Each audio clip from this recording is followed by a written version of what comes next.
खुद ही चीनी खा के जिया तानी सन। तू तो चल गईलू धनी घर में बियाह करके, अपना माँ या भाई के भुला गईलू। ऐसे काहे कहतारू? तारा पेंशन मिले ना ना? हाँ तो पेंशन मिलेला तो उ तो दवा बीरो में हमर खत्म हो जाला। ए घड़ी बीमारियों तो ढेर हो गइल बा हमरा। एगो तहारी भाई बा निकम्मा, एकर कोई नौकरियो चौकरियो नइखे लागत।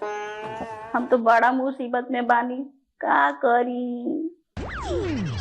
सुनले रही कि ओकर नौकरी लाग गल बा। कोई कहत रहे कि तहार भाई के नौकरी लाग गल बा, आ तू कहतारू कि ओकर नौकरी नइखे लागल।